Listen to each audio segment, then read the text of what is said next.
మామిడి పళ్ళ రుచులే కాదు, కపిల్ వారి 30 సంవత్సరాల నాణ్యత మరియు నమ్మకం. పథకాల పేర్ల మార్పు తప్ప షేయి పార్టీ పాలనల జనాల బతుకులు మార్చే పనే అయితలేదు. రైతు బంధుకు రామ్ రామ్ చెప్పిండ్రు, ధరని తీసి బంగాళాఖాతంలో వేసిండ్రు. ఇక రుణమాఫీ మీద ఇష్టం వచ్చినట్టు కొండంత చెప్పి గోరంత వేసిండ్రు అని కారు పార్టీలు షేయి పార్టీ సర్కార్ మీద మాటల యుద్ధం ఎత్తున్నారు. అగ్గో ఇప్పుడు గసొంటి ఛాన్స్ ఇయ్యకుండా భూభారతి ముచ్చట్ల ముందు జాగ్రత్త పడుతున్నారు షేయి పార్టీలు. ధరణితోని మస్తు అవస్థలు పడ్డారు చాలా మంది. గందుకే గదాని జాగల భూభారతి తీసుకొచ్చినాం. ఇక గిప్పటికెంచి ఈళ్ల భూమి ఆళ్ల పేరు మీద, ఆళ్ల భూమి ఈళ్ల పేరు మీద ఎక్కుడసొంటి పంచాదులేముండయని అనుకుంటా రైతులకు భూభారతి అమలు తీరు, విధి విధానాలు ఎట్లుంటాయనే ముచ్చట్ల మీద సభలు పెట్టి అవగాహన చేపిస్తున్నారు సర్కారోళ్ళు. ఇలా ములుగు జిల్లా వెంకటపూర్ల మంత్రులు, ఎమ్మెల్యేలు, అధికారులు అందరూ కూసున్నారు. ఇక కారు పార్టీ సర్కారు ఉన్నప్పుడు విఆర్ఓలను దొంగలు వేసిండ్రు అని అనుకుంటా గీ ముచ్చట చెప్పింది మంత్రి సీతక్క. గతంలో విఆర్ఓలను వాడుకున్నంత వాడుకున్నారు గత ప్రభుత్వం బీఆర్ఎస్ నాయకులు. ఎక్కడంటే అక్కడ వీళ్ళ భూమి వాళ్ళ పేరు మీద ఎక్కించుకున్నారు, వాళ్ళ మీద వీళ్ళకి ఎక్కించారు. తర్వాత లాస్ట్కి ఏం చేసిర్రు, వాళ్ళే దొంగలు, అధికారుల దొంగలని వాళ్ళని తీసేసారు మొత్తం. రైతులను మోసం చేయనీకే కారు పార్టీలు ధరణి ఆలోచనలు చేసిండ్రని అనకచ్చింది మంత్రి కొండా సురేఖక్క. రైతులను మోసం చేయడమే లక్ష్యంగా ధరణి పోర్టల్ని ఆయన ప్రారంభించాడు. ఇక భూభారతి తోటి కూడా కొందరు మోసపోయే కథ అయితది కావచ్చు అని రైతులకు ముందు జాగ్రత్త చెప్పింది మంత్రి కొండా సురేఖక్క. దీంట్లో కొంత దళారులు తయారవుతారు నిజంగానే. అటువంటి వాళ్ళు దీన్ని భ్రష్టు పట్టించే కార్యక్రమం స్టార్ట్ చేస్తారు. కాబట్టి మీరు ఎవరి మాటలు కూడా నమ్మాల్సిన అవసరం లేదు, ఎవరి ఆసరా కూడా తీసుకోవాల్సిన అవసరం లేదు. మీరు డైరెక్ట్గా ఎంఆర్ఓ ఆఫీస్కి వస్తే మీకు కావలసిన విధంగా వాటిని ఏ విధంగా మార్చాలో వాళ్లే చెప్తారు, వాళ్లే చేస్తారు.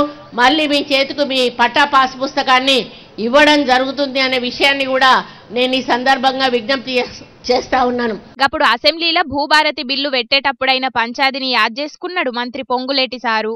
అసెంబ్లీలో ఈ బిల్లును పెట్టినప్పుడు వీధుల్లో రౌడీల్లా ఆ బిల్లు పెట్టకుండా ఎలా అడ్డుకున్నారో, స్పీకర్ గారి మీద గాని నా మీద గాని ఆ కాగితాలు చింపి ఎలా వేశారో ఆనాడు రాష్ట్ర ప్రజలందరూ ప్రత్యక్షంగా చూశారు.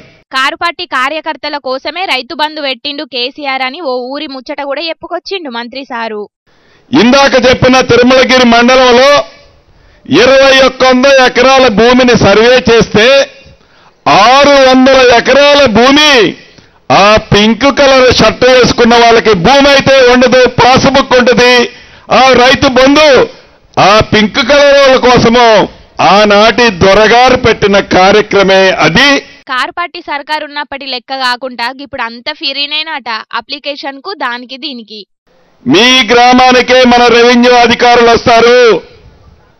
అప్లికేషన్ గా నాడు 1000 రూపాయలు తీసుకునేది, ఈనాడు మీరు 1000 రూపాయలు కాదు కదా, మీ అప్లికేషన్ కూడా మన కలెక్టర్ గారే ప్రింట్ చేసి మీకు ఇస్తాడు.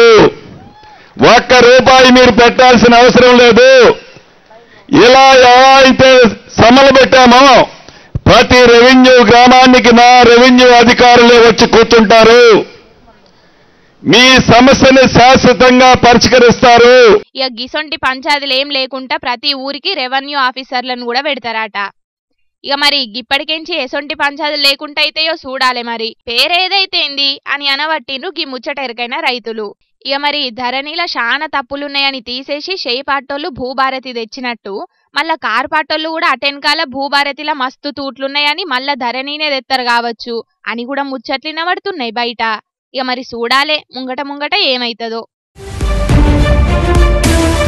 ఇక రాజకీయాలు ఇడిచిపెడుతున్నా ఇప్పటికెంచి వ్యవసాయమే చేసుకుంటా, మళ్ళీ ఏ పార్టీలకు పోయే ఆలోచన చెయ్యను గాక చెయ్యను అని చాలా గట్టిగా చెప్పిండు కదా విజయసాయిరెడ్డి సారు. అగ్గో గదే సారు మళ్ళా రాజకీయాలకు అత్తాడట. మరి సారు ఏ పార్టీలో షరీక్ అవుతాడో, ఏ పదవిలో కూర్చుంటాడో, అసలు మళ్ళీ గీ మాట ఎందుకు అన్నాడో అనేది పురాగా తెలవాలంటే ఇగో గీ ముచ్చట పురా యూస్ రావాలి, చూసిరా పోండి. రాజకీయాల్లో రీఎంట్రీ కావాలి అని అంటే మీ యొక్క పర్మిషన్ కావాలన్నా నా ఇష్టం, నేను కావాలంటే రీఎంట్రీ అవుతా. వ్యవసాయం నేను వదిలేసుకుంటా, నా ఇష్టం. రాజకీయాల్లో రీఎంట్రీ కావాలి అని అంటే మీ యొక్క పర్మిషన్ కావాలన్నా నా ఇష్టం, నేను కావాలంటే రీఎంట్రీ అవుతా. వ్యవసాయం నేను వదిలేసుకుంటా, నా ఇష్టం. రాజకీయాల్లో రీఎంట్రీ కావాలి అని అంటే మీ యొక్క పర్మిషన్ కావాలన్నా నా ఇష్టం, నేను కావాలంటే రీఎంట్రీ అవుతా. వ్యవసాయం నేను వదిలేసుకుంటా, నా ఇష్టం.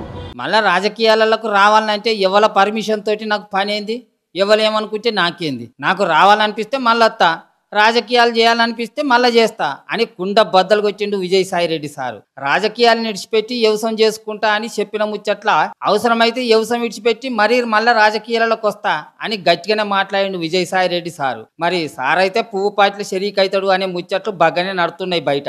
మరి గవిగిత నిజమైతే ఏందో తెలియదు కానీ ఇక అధికారంలో లేనప్పటి నుంచి అధికారంలోకి వచ్చేదాకా పంకపాటిని విజయసాయిరెడ్డి సారే మోసిండట. అధికారంలో లేనప్పుడు 2014 నవంబర్ నుంచి 2019 అధికారంలోకి వచ్చేంత వరకు మే 28వ తారీఖు వరకు పార్టీని సింగిల్ హ్యాండెడ్గా నేనే మోసాను. నెంబర్ 2 జాగాలు ఉండేటోన్ని కింద పడేసి అవమానించరు అని కూడా మొత్తం కుల్లా చెప్పుకొచ్చిండు సారు. మా యొక్క నాయకుడికి, అప్పట్లో నాయకుడికి చెప్పి సాయిరెడ్డి ఒక వెన్నుపోటుదారుడు అవుతాడు, ఏ రోజైనా మీకు మీ యొక్క స్థానానికి ఆయన స్థానభ్రంశం చేస్తాడు అన్నటువంటిది ఆయనకి చెప్పి, నేనేదో కొన్ని వేల కోట్ల రూపాయలు దోచేశాను అన్నటువంటి అపవాదనంతా నా మీద మోపి ఈ యొక్క కోటరి ఆయన మనసును మార్చి నన్ను 2వ స్థానం నుంచి, మీరు అనుకునే 2వ స్థానం నుంచి స్లోగా తగ్గించుకుంటా నాకు ఇచ్చిన పదవులన్నింటినీ కట్ చేసుకుంటా వచ్చి నన్ను 2000 స్థానంలో నిలబెట్టింది. చాలా అవమానాలు పాలయ్యా. అధికారం వచ్చిన 6 నెలల్లో నా యొక్క 2వ స్థానం 2000 స్థానానికి పడిపోయింది. కాబట్టి దయచేసి నేనేదో నెంబర్ 2 స్థానంలో ఉన్నాను అన్నటువంటి విషయాన్ని మర్చిపోండి. పార్టీని విడిచిపెట్టిన దానికంటే పార్టీ నుంచి బయటకు వచ్చిన పరిస్థితుల గురించే ఎక్కువ బాధపడుతున్నట్టున్నాడు విజయసాయిరెడ్డి సార్. కానీ రాజకీయాలలో శాశ్వత శత్రువులు ఉంటారో ఉండరో తెలియదు, కానీ శాశ్వత దోస్తులు అయితే ఖచ్చితంగా ఉండరు అనేది విజయసాయిరెడ్డి సారు జగనన్నను చూస్తే మస్తుగా కానొస్తున్నది అని అనబట్టిరుగ్గి ముచ్చటరికైనా కొందరు రాజకీయ మేధావులు. ఈ నెల 27వ తారీఖు నాడు వరంగల్లో కారు పట్టోళ్ళ రజతోత్సవ సభ ఉన్నది కదా. కారు పట్టి ఉట్టి 25 ఏండ్లు అవుతున్నదని చెప్పి ఈ సభను పెద్దగానే వేయబోతున్నారు లీడర్లు. ఇక మరి గంత పెద్ద సభకు పైసలు కూడా బగ్గనే కావాలి కదా. గందు కోసానికి కొందరు కారు పార్టీ లీడర్లు ఎంత కష్టపడుతున్నారో చూడుండ్రి.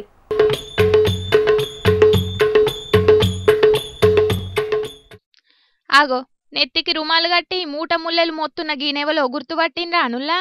సంచుల సాటుకు ముఖం చక్కగా ఆనత్తలేదు గాని గులాబీ రంగు రుమాలు కట్టిండ్రంటే ఖచ్చితంగా బీఆర్ఎస్ లీడరే అయి ఉంటాడు. అయ్యో, సర్కార్ దిగిపోయే వరకు కొందరు లీడర్లకు ఎంత కట్టమచ్చే, ఆఖరుకు గిట్లా కూలి పనులు చేస్తున్నారా ఏందని పరిశాన్ అయ్యేరు. కాదుల్లో ఈ నెల 27న వరంగల్ల బీఆర్ఎస్ పార్టోళ్లు పెట్టే రజతోత్సవ సభ ఖర్చుల కోసం కూలి అవతారమెత్తిండు గిట్లా పినకపాక మాజీ ఎమ్మెల్యే రేగా కాంతారావు సారు. ముఠామేస్త్రి సినిమాల హీరో చిరంజీవి లెక్కనే లారీలకెంచి ముల్లెలు మూటలు దుక్నాలకు మోసిండు. కార్యకర్తలు నాయకులకు అన్ని సౌకర్యాలు ఏర్పాటు చేయాలని చెప్పేసి మా నాయకుడు కేసీఆర్ గారి ఆదేశాలతో ఈరోజు మనుగూరులో మరి ఒకరోజు కూలి పని చేయడం జరిగింది.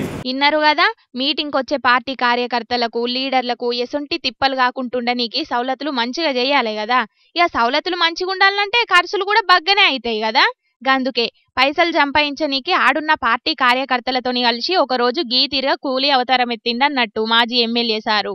ఈ వీడియో సోషల్ మీడియాలో వైరల్ అయ్యే వరకు పార్టీ కోసం కూలి పని చేయనీకి కూడా తయారైన గీనని తారీఫ్ చేసుకుంటా కామెంట్లు పెడుతున్నారు చాలా మంది. కానీ ఒక్కరోజు కూలి పనికి సారెన్ని పైసలు సంపాదించిండో మరి పార్టీకి ఎన్ని పంపుతాడో గాని మొత్తానికైతే గీ పని చేసి సోషల్ మీడియాలో బగ్గనే వైరల్ అయిండు పోన్రి.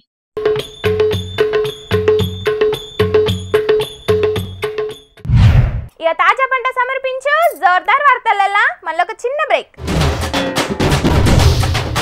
పబ్లిక్ ఇంకా కొన్ని ముచ్చట్లున్నాయి, వాటిని చెప్పుకునే దానికంటే ముందుగాల మా తాత మూతవారు ఏం చేస్తున్నాడో పిలుద్దాం పాండ్రి. ఓ తాత, ఏం దెయ్యాలి వార్త? కలచెదితిందా కదమరిందా కన్నీరే మిగిలిందా కన్నీరే ఇక మిగిలిందా. ఆగో, నీకేం తక్కువైందయ్యో? దొంగగొడ్డు వాము మీద పడి మేసినట్టు ముసలిది వండి పెడతా అంటే 3 పూటలకు మెక్కుతున్నావు కదా, మళ్ళేం తక్కువైందని నిలుగుతున్నావు? సుతనారా వెనక చేసు మన ఏడుపుని చూసి అది ఎట్లా ఎచ్చిరిక చేస్తాందో. నవ్వమ్మా నవ్వులు నవ్వు, ఎన్ని ఏండ్లు నవ్వుతావో నేను కూడా చూస్తా. తిక్క తిక్క ఉన్నదా అనే నీకు? ముచ్చటేందో చెప్పకుండా నన్నేడు అంటున్నావు? ఇంత ముచ్చటేందో చెప్పు. ఏమున్నదక్కో ఏమున్నదక్క, ముళ్ళే చదువుకున్నా మూట చదువుకున్నా, ఈ రాష్ట్రంలో నాకింకా ఏమున్నదక్క ఏమున్నదక్కో. ఒకడికి ఇంక బాగానే ఎక్కినట్టున్నది. అరే నాయనా, ఈ ముసలోడికి ఏం పుట్టింది అలా? నేను ఒకటి అడుగుతుంటే ఈయన ఒకటి చెప్తున్నాడు. ఓ పెద్ద మనిషి, ముచ్చటేందో చెప్తావా లేకుంటే ముసల్దానికి ఫోన్ చేసి చెప్పానా? ఏంటని నీకు చెప్పేది? నువ్వు ఆర్చేదానివా తీర్చేదానివా? ఇది ఆట ముసల్దానికి ఫోన్ చేసి చెప్తుందట, కాకి సొమ్మల్దానా. అయినా అదేం చేస్తే నువ్వేం చేస్తావా? నేను తాగంగా మిగిలిన దాన్ని కింద వారబోసిన బరేనంతగా మీ బతుకులు. అట్లా వెనుకట్టేసి నేను ఆడికి అనుకున్నారా, దేశం పెద్ద కోర్టు సర్కారు భూములను అమ్మకుంటా సర్కారుకు అడ్డపడ్డప్పుడే నాకు అర్థమైందిరా, ఇది ఏ పాట మన తాగుబోతుల మెడకే పడుతుందని. కానీ మనం సర్కారుకి ఏం అన్యాయం చేసినావురా, మళ్ళా మందు రేట్లను పెంచాలని చూస్తారట. ఇది న్యాయమేనారా? ఓహో అర్థమైంది. లిక్కర్ మీద 10% ధరలు పెంచాలని సర్కార్ ఆలోచిస్తున్న ముచ్చట తెలుసా? నువ్వు ఇంతగానో రంది పడుతున్నావు. మరి రంది కాదా అనే కంత్రి మోకం దానా? ఇప్పటికే మేము తాగే బీర్ కీసల మీద 15% పెంచిర్రు అని ఆ రంది నుంచి మేము దేరుకోక ముందుగా ఇప్పుడు బరండి మీద మళ్ళా 10% ధరలు పెంచుతాం అంటే మా గుండెలు ఎంత అవిసిపోవాలి చెప్పు. మేమేం అన్యాయం చేసినమే సర్కారుకు? మేమేం పాపం చేసినా? అడుగురా అడుగు. మరి సర్కార్ అయినా ఏం చేస్తుంది? ఇచ్చిన హామీలను నెరవేర్చాలంటే ఖజానా కావాలన్నాయే, అందుకే మీ తాగుబోతుల మీద భారం వేయాలని చూస్తాను. అంటే మేము తాగిన రిమ్మల ఎంత బరువునైనా మోస్తామని సర్కారు మా తాగుబోతులను గింతగానో మోసం చేస్తారా? ఇదే నా పద్ధతి. చెయ్యి పార్టీకి ఓటెత్తే మార్పత్తది అని ఒగలెనుకోగలం సంకలన్నీ గుద్దుకుంటా వాడకట్టోళ్ళం అందరం పోయి లైన్లు కట్టి గుద్దుడు మీద గుద్దుడు చెయ్యి గుర్తు మీద ఓటు గుద్దితే మందు రేట్లను పెంచి మన తాగుబోతులను వంగబెట్టి గబా గుద్దబట్ట కదరా మన రేవంతాలు సారు. మేమేమన్యాయం చేసినాం రేవంతన్నా? మొన్నటికి మొన్న గ్యాస్ బండ మీద 50 రూపాయలు పెంచిందన్న రంది లేదు, నిత్యావసరాల ధరలు పెరుగుతున్నాయన్న రంది లేదు, అట్లనే బంగారం ధర దగ్గర ₹1,00,000 దగ్గర దాకా పెరిగిందన్న రంది కూడా లేదు. మందు మీద ఒక 10 రూపాయలు పెరుగుతున్నాయన్న ముచ్చట తెలవంగానే బాగా రంది పడుతున్నావా? నీ ధరలు వాటన్నిటి ధరలు పెరిగితే మా తాగుబోతులు ఎక్కిందే. అరే ఏదైనా ఓ నాడు ఎసొంటి రంది వచ్చినా కూడా మేము అందరం వాకం పోయి చెప్పుకునేది ఈ మందు తల్లికేనా. ఇసొంటి మందు తల్లి అయ్యేలా ధరలు పెరిగి భారం అయితే మా బాధను మేము ఇంకెవరికి పోయి చెప్పుకోవాలి చెప్పు. అందుకే బాగా రంది అవుతుందే. మరి మీ ముసలోళ్లకు 4,000 రూపాయల పింఛన్ అవసరం లేదంటవా? అట్లనే ముసల్దానికి నెలకు 2,500 రూపాయల గృహలక్ష్మి వద్దంటవా? సర్కారు ఇస్తున్న సన్న బియ్యం అవసరం లేదంటవా? గిట్లా చెప్పుకుంటా పోతే రేవంత్ రెడ్డి సార్ మాట ఇచ్చిన పథకాలన్నీ సాగాలంటే మీ తాగుబోతులు మునగాల్సిందే. మరి అబ్బరా కొడుక, మంది కొంపలు ముంచే మాసిన ముఖం ఎట్లా మాట్లాడతా వింటాను. అలా దీని కళ్ళల్లో కంపగొట్ట మందికి పథకాలు ఇచ్చేందుకు మన తాగుబోతుల మునగాలన్నట్టురా. ఇది పద్ధతిని అరద్దాంది. ఆయన తాగినోడ కట్టాలి తాళ్ళ పనులన్నీ వెనుకట ఓ మహానుభావుడు ఉచినాను అది ఇదే ఉన్నట్టున్నది అంతే అంట. ఆయన మనకు సిగ్గుండాలి. మరి అన్ని తెలిసి ఇవన్నీ ఎందుకు మాట్లాడుతున్నావు? అయినా మందు రేట్లు పెరుగుతున్నాయని బాధపడు కంటే గత ఆవిడేదో మానెత్తే ఏమైతుంది? కాకి సొమ్మల్దానా ఏం మాట్లాడతాను నువ్వు? తరతరాలుగా ఉగాలుగా సర్కారులు పథకాలు ఇయ్యలేక సతికిల పడుతున్న యాళ్ళ సర్కారులను ఆదుకునే దేవుళ్ళే మా తాగుపోతుంది. పెళ్ళం తెచ్చినా ఇంటి పక్కదికి వచ్చినా కూడా ఎత్తిన సీసలు దించకుండా తాగి సర్కారులకు ఆమ్దాన్ని తీసుకొచ్చే ఆపద్ బాంధవులే మా తాగుబోతులు. అసొంటి తాగుబోతుల మందు రేట్లను పెంచి మా తాగుబోతులకు అన్యాయం చేయాలనే ఆలోచన ఎట్లొచ్చిందే సర్కారుకు? ఎట్లొచ్చిందే? పెంచుతుంది, బరాబర్ పెంచుతుంది. మరి సంక్షేమ పథకాలు నడవాలంటే సర్కారుకు వేరే మార్గమే లేదట. అందుకే పోయినసారి బీర్ల మీద 15% పెంచింది, ఇప్పుడు మందు మీద 10% పెంచాలని చూస్తుంది. ఎంతకాలం, ఇంకెంతకాలం ఈ వివక్ష? మందు రేట్లను పెంచి మా తాగుబోతుల పొట్టకొచ్చి మందు తాగకుండా సంసారాలైన వేరేటోళ్ళ పొట్ట నింపుడు ఈ సర్కారుకు న్యాయమేనా? మారదు కాలం, మారదు లోకం, దేవుడు దిగిరాని తాగుబోతోడేమైపోని. మారదు లోకం, మారదు కాలం. ఓ అయ్యా రాములు, ఇనేటోళ్ళు ఉంటే పొద్దంతా 100, 150 చెప్తావు కానీ ఇక ఓ ఇంటికి నేను నా కడమ వార్తలు చెప్పుకుంటా. అవు తాత, మన కాడ మందు రేట్లు పెరిగినాయి కదా, మరి పక్క రాష్ట్రానికి పోదామనే. సన్నాసి, మన రాష్ట్రంలో మందు రేట్లు పెరిగినప్పుడు వాళ్ళు కూడా పెంచారని గ్యారెంటీ ఉన్నదిరా. వాళ్ళు వీళ్ళు ఒక్కతాను గుడ్డలే కాదురా. సన్నాసికి ఊరుండదు, అడకటినటోనికి దిక్కుండదు అన్నట్టు ఏ చేతకు వచ్చినా ఒకటే దెబ్బ కాదురా. అందుకే అన్ని మూసుకొని తాగురా బోసిడికే. తాత గట్ల వచ్చేది బాపమ్మ ఉన్నట్టు ఉన్నదే. ఓ తాత నీ చెప్తా నాగే. చూసిండ్రా అనుల్లా, మందు రేట్లు పెరగబోతున్నాయని తెలిసి చాలా మంది మందు బాబులు మా తాత లెక్కనే మస్తు రంది పడుతున్నారట. లిక్కర్ ఆమ్దాని మీద భారీ టార్గెట్ పెట్టుకున్నారట సర్కారోళ్ళు. ఏం చేస్తారు మరి? ఏడు అప్పు పుడతలేదాయే, భూములను అమ్ముదామంటే కోర్టుల పంచాది నడవబట్టే. అందుకే మందు బాబులను టార్గెట్ చేసినట్టున్నారు అని అనబట్టిండ్రు చాలా మంది. చూడాలే మరి సర్కారు వారి ప్రజాపాలనలా ముంగట ఇంకేమేం ధరలు పెరగబోతున్నాయో. వారెవా గీ మూతవారెవలో గాని నడి రోడ్డు మీద కురిసేసుకొని ఎట్లా కూసున్నాడో చూడుండ్రి. కాలు మీద కాలేసుకొని కూసునుడే కాదు, ఫోజులు కొట్టుకుంటా చాయ్ తాగిండు. మరి గిట్లెందుకు వేసిండంటే ఇంకెందుకు, సోషల్ మీడియాలో ఫేమస్ గానికి గీ తిరిగా రోడ్డు మీద కూసొని రీల్స్ చేసిండు బెంగళూరులో ఉన్న గి మూతవారి. ఇక తొవ్వబొంట చచ్చిపోయేటోళ్ళందరూ ఎంత హారన్లు కొట్టినా కూడా పక్కకు జరగపోయే వరకు గీడెవడో మెంటల్ ఓడున్నట్టున్నాడని పరిశాన్ అయినరట కొందరు. ఇక నడి రోడ్డు మీద కూసొని రీల్స్ చేసుకొని వీడియోలను సోషల్ మీడియాలో పోస్ట్ చేసే వరకు ముచ్చట పోలీసులకు పాకింది. ఇంకేందిగా వాళ్ళొచ్చి గీనను అరెస్ట్ చేసి అత్తగారింటికి దోలుకపోయినట్టే స్టేషన్ కు దోలుకపోయి గట్టిగానే అరుచుకున్నారట. మరి లేకుంటేంది, ఆయనతో ఏదైనా బండి గట్లనే వచ్చి గుద్దిపోతే గప్పుడు తెలుస్తుంది గిసొంటోళ్లకు. ఏం మనుషులున్నారా నాయన. చూసిండ్రు కదా పబ్లిక్, సోషల్ మీడియా పిచ్చితోని జనాలు ఎట్లా తయారైతున్నారో. ఇప్పటికే రీల్స్ మోజులా చాలా మంది పానాల మీదకి తెచ్చుకున్నా వాటిని చూసినాకనన్నా మారతారనుకుంటే ఇంకా నెరి ఇంకా ఎక్కువనే ఎత్తున్నారు గాని తక్కువ అయితే ఎత్తలేరు. గిసొంటోళ్ళు ఎట్లా మారతారో ఏమో పోన్రి.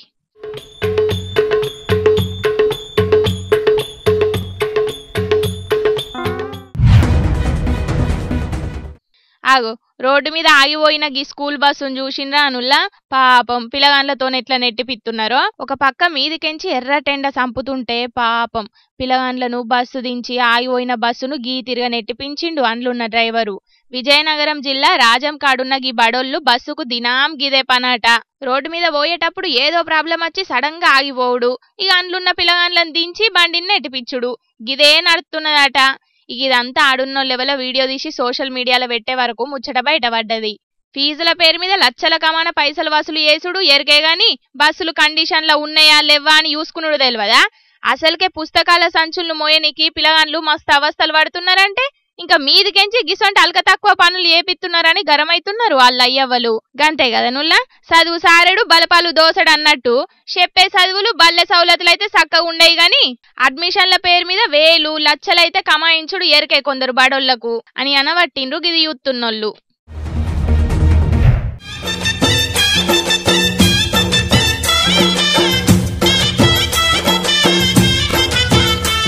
వారేవా గిడున్న గుడిని చూసిండ్రా అనుల్లా. మొత్తం చెక్కతోనెట్లా తయారు చేసిండ్రో. స్తంభాలు, గోపురం, గర్భగుడి, గోడలు ఇట్లా మొత్తం చెక్కతోనే తయారు చేపించిండ్రు.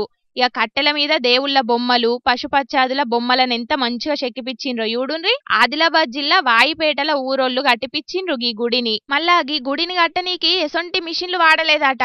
ఆడున్న వడ్రంగి పని చేసేటోళ్లతోని గీ గుడిని కట్టిపిచ్చిండ్రట. అయితే 100 ఏళ్ల కానుంచి గిడున్న ఆదివాసులు మహంకాళి అమ్మవారిని పూజించేటోళ్ళట. ఇక అప్పటికెంచి అమ్మవారు చిన్న గుడిసెలనే కొలువై ఉన్నదట. అయితే గీనడమనే కినక శంభు అనే గీన నేపాల్ పోయి ఆడున్న ఒక గుడిని చూసినాక గట్లనే ఊళ్ళే కట్టెతోని గుడిని కట్టాలని అనుకున్నాడట. ఇక ముచ్చట మీద ఊరోళ్లతోని మాట్లాడి అందరు కలిసి గీ తీరుగా చెక్కతోని మహంకాళి అమ్మవారికి గుడిని కట్టి భక్తిని సాటుకున్నారు అన్నట్టు. మళ్ళా గీ చెక్కల కోసం ఎసొంటి అడవులా ఎసొంటి చెట్లను కొట్టలేదట. గాలి వానలకు పడిపోయిన చెట్లను కోసుకొచ్చి వాటితోనే గీ తీరుగా గుడిని కట్టిండ్రట.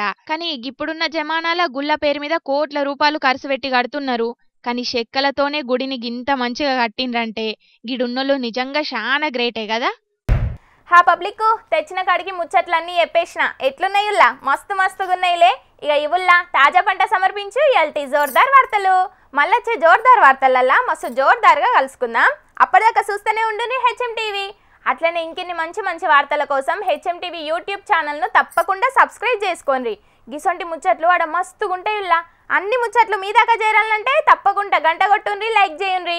ఈ ముచ్చట్లను మీ దోస్తులందరికీ షేర్ చేయండి. ఏమంటున్నాం? సరే మరి ఉంటా. టాటా, నమస్తే.